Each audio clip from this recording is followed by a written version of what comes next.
hemos hecho algo. Igual el País Vasco sí cuenta con lo que llamaríamos un buen grupo de militantes de élite. Isaac Puente, Horacio Martínez Prieto, Jordi, luego también los liquinianos, Daniel Orille, Fras. Y todos mojados, todos. Y un día que salió así un poco el sol, le dijimos al teniente, al Opera de San Sebastián, un chicarrón de los vascos de verdad. Y dijimos, ¿qué? ¿Vamos a por estos cabrones allá abajo? Pues vamos, la cosa es que nos metimos monte abajo, desde el Maroto, estaban ellos, nos tiraban, envainamos los machetes y yo llevaba una pistola ametralladora, un sargento del ejército se encaromó a tirar y va el teniente nuestro, ras, lo dejó seco. Y vimos que corrieron soldados y otros 3 o 4 se entregaron y alguno era de la CNT. Tenían que ganar la CNT en el bolsillo. Isaac Puente fue un gran personaje, ¿no? Que de sus folletos se editaban cientos de miles de ejemplares. Y también estaba los 10.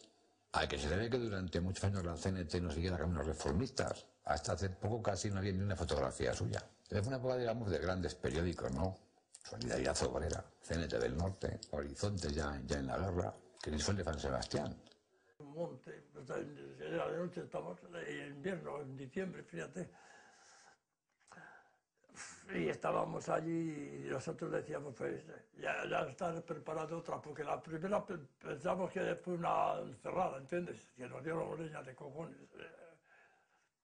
Que el único batallón que llegó a las Alambradas fue el Isaac Puente. El grupo político más importante es un grupo ubicado en aquel tiempo en el centro político, es decir, me refiero al nacionalismo vasco, es claramente partidario de mantener el orden burgués, el orden republicano en ese sentido, en absoluto revolucionario, es una organización de orden católico, en aquel tiempo muy católico, ¿no? El gobierno que se va a crear a partir del 7 de octubre de 1936, bajo el mandato de Aguirre, incorpora al conjunto de las fuerzas políticas, con la excepción hecha del anarquismo. La explicación fue aquello de que se incorporara la FAI como símil de partido político, puesto que no era un gobierno de sindicatos. La CNT no quiso intervenir y tampoco hubo ninguna voluntad por parte de Aguirre. Aquí guerra no significa revolución y eso para la perspectiva de los anarquistas pues le supone claros problemas. Al final desemboca en la confrontación abierta a la altura de marzo del 37 entre el Ejecutivo de mayoría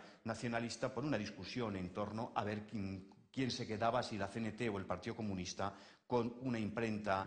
Aguirre se pone del lado de los comunistas y esto generó incluso situaciones de tensión porque algunos de los batallones anarquistas trataron de volver de la línea de frente hacia Bilbao. Bueno, al final no ocurrió nada, pero bueno, fue una situación de cierta tensión. Cuando lo del periódico, pues le dijeron que se habían sublevado y habían abandonado el frente los batallones de la CNT.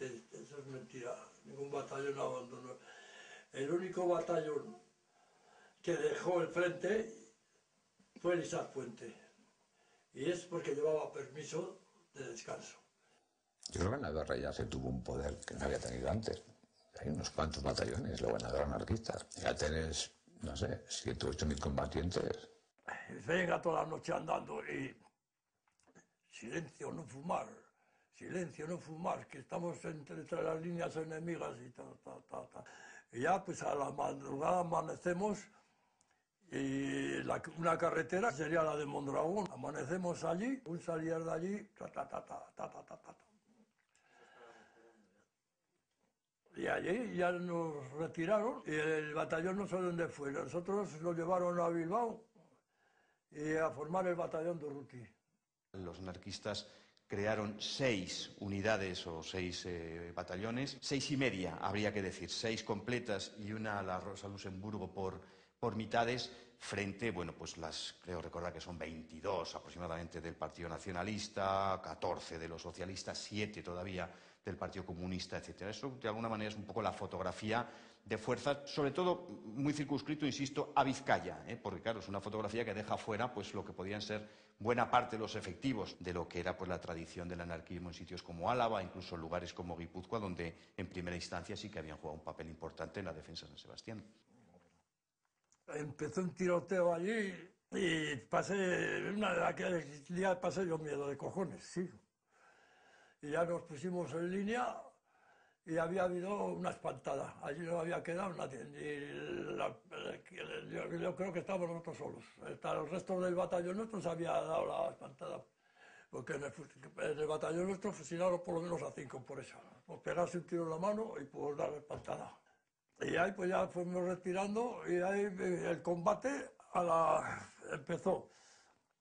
Y recuerdo que estábamos ahí, pues ya te digo, sin trinchera ni nada, yo no estaba nunca en trinchera, siempre de pie sobre el turbado.